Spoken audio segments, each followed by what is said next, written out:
उपनेता प्रतिपक्ष कांग्रेस हेमंत कटारे का बड़ा बयान सामने आया है।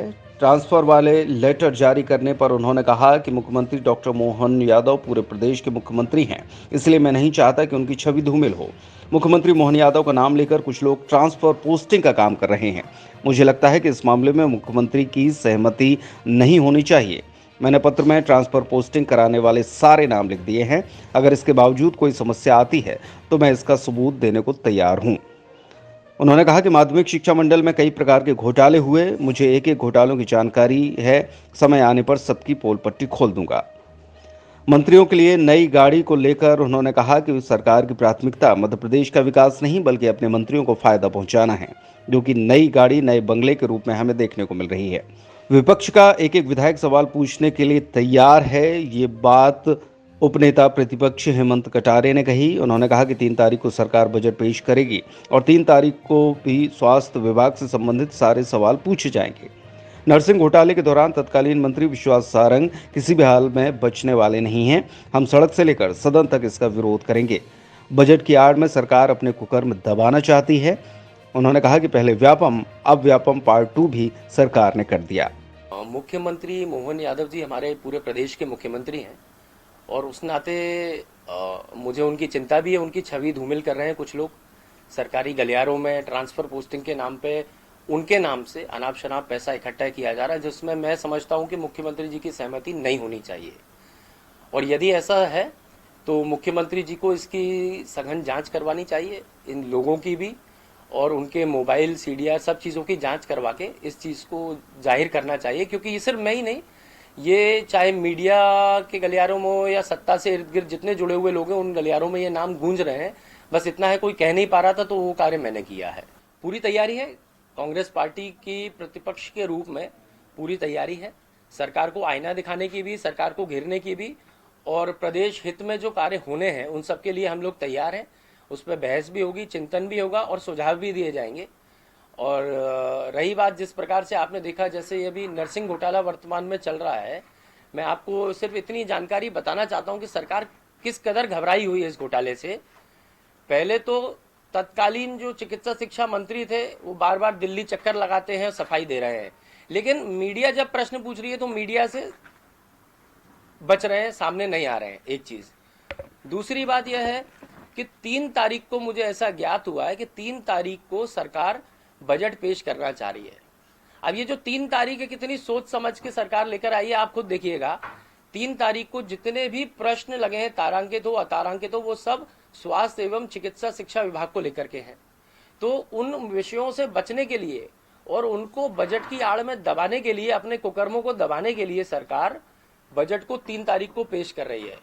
ये सरकार की घबराहट और सरकार की छात्रों के प्रति, युवाओं के प्रति गंभीरता को बताता है कि उनकी पहले तो भविष्य की हत्या करो, और जब उसकी चर्चा सदन में होने को आए तो उस दिन जो है किसी ना किसी बहाने से उसको दबा दिया जाए।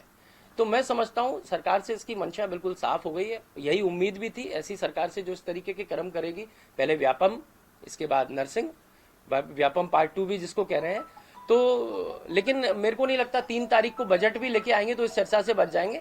हम लोग कांग्रेस पार्टी इसको विपक्ष के रूप में उठाएंगे, चाहे हमें इसके लिए स्थगन लाना पड़े, चाहे हमें इसके लिए अलग से एक दिन का सेशन बुलाना पड़े, या जो भी विधानसभा के अंतर्गत प्रावधान है अलग से चर्चा करने के किसी भी गंभीर विषय पे, तो हम उसमें चर्चा करेंगे और सरकार को आईना दिखाएंगे। अब मुझे मीडिया के माध्यम से ऐसा ज्ञात हुआ। मैं तो देखिए जितने लोग हैं, वास्तविकता यह है कि इनमें से मैं किसी को भी शक्ल से नहीं जानता हूँ, ना मेरी कभी किसी से मुलाकात या परिचय है। कहीं से जानकारी आई और मैंने उसको शेयर करना उचित समझा कि वो उस पर विस्तृत रूप से चिंतन कर लें मुख्यमंत्री जी। लेकिन उनमें से अचानक से एक व्यक्ति, कोई मनोज पाल सिंह यादव नाम का, मेरे को लीगल नोटिस दिया है शायद कल, अभी जो कि मेरे को प्राप्त तो नहीं हुआ है लेकिन मीडिया के माध्यम से मेरे पास आया है। यदि ऐसा कोई नोटिस मुझे प्राप्त होता है पहले तो मैं उसको फाड़ के टोकरी में फेंक दूंगा, क्योंकि लीगल नोटिस देने का उनको शायद कायदा ज्ञान पता ही नहीं है। पहली चीज तो मैंने उसमें किसी को चिन्हित किया ही नहीं है। मनोज पाल सिंह यादव नाम का इंडिया में या विश्व में एक व्यक्ति नहीं है, ऐसे अनेकों व्यक्ति हैं। तो या तो ये इस बात को स्वीकार कर रहे हैं कि ये वही व्यक्ति हैं, तो पहले ये स्वीकार करते हुए फिर मेरे से बात करें। यदि ये वही व्यक्ति हैं, चूंकि मैं इनकी स्पेसिफिकली बात कर रहा हूं, इनको थोड़ी ज्यादा पीड़ा हुई है, तो इनकी पीड़ा ठंडी करने के लिए मैं इतना बोल देता हूं कि यदि आप वो व्यक्ति हो तो आपके गोल्डन सिटी से क्या संबंध है?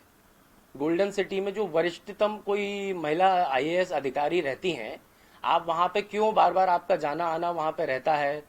क्या चीजें चल रही हैं, क्या उनके नाम पे वसूली कलेक्शन चल रही है? मैं तो उनको, मैडम को भी मीडिया के माध्यम से बोल देता हूँ, कहीं ना कहीं ये आपका नाम खराब कर रहे हैं, मार्केट में आपके नाम से वसूली कर रहे हैं।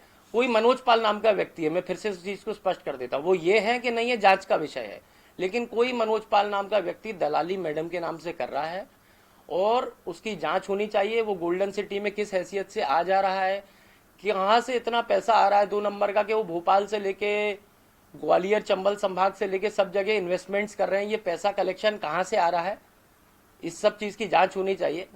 और यदि मैडम को, मुख्यमंत्री जी को या किसी को भी इस जांच में मेरी हेल्प की आवश्यकता लगती है तो मैं और विस्तृत जानकारी दे दूंगा, क्योंकि मैं बता दूं, मैं कोई बात करता हूं तो तथ्यात्मक करता हूं। जब तक मुझे उसका अध्ययन नहीं कर लूं तब तक मैं किसी बात को नहीं कहता हूं। तो यदि और चाहेंगे तो मैं उसके और तथ्य भी उजागर कर दूंगा आने वाले समय में, या हो सकता है सदन में भी अभी जब कार्यवाही चलेगी तो वहां पे भी इस पर विस्तृत चर्चा कर ली जाएगी। माध्यमिक शिक्षा मंडल में भी जो अनेकों प्रकार के घोटाले हुए, उसमें किस किस के हाथ थे, इसको भी मैं उजागर कर दूंगा, सार्वजनिक रूप से कर दूंगा। और यदि इसमें कोई मेरे से चर्चा करना चाहता है तो सामने से कर ले। और ये फालतू के जो नोटिस वोटिस है, मैं इन पर ध्यान देता नहीं हूँ। और कानूनी नोटिस भेजने के पहले थोड़ा सा कानून का ज्ञान लेना ठीक है, क्योंकि सिर्फ दलाली कर करके कानूनी नोटिस भेज देने से कुछ नहीं होता।